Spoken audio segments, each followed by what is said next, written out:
Os nosos seguintes protagonistas son como constructores de tecnoloxía. Teñen menos de 8 anos e xa saben buscar información en Google. Son os alumnos da Escola Rural de Ponteceso. Alí, os deberes deixaron de corrixirse no encerado de lousa e o borrador non se mancha porque é electrónico. Chámome Carla, chámome Nerea. Carla, Nerea e máis os 12 compañeiros desta escola son a xeración digital da Costa da Morte.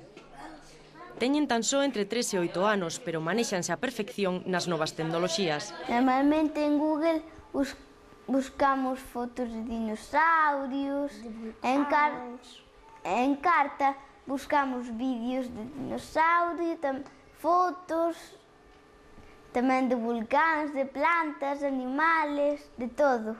A de a que ano estamos? No 2008. O encerado digital interactivo desterrou o xiz desta aula.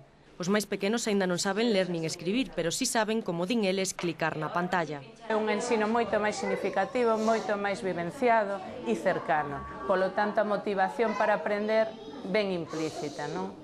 Conscientes destas vantaxes, as mestras do Colexio Rural Agrupado de Ponteceso adiantáronse a administración na aposta polas novas tecnoloxías. Hoxe, todos os CRAs de Galicia dispoñen de encerado táctil, pero aquí a primeira conseguiron nun certame. Nos parece clave que os ensinantes empecemos a traballar con outra óptica diferente. Precisamente o libro de texto pon un límite onde a maneira que nos pretendemos, de como pretendemos traballar, non o pon. O límite o pon o neno, no camiño no que vai aprendendo.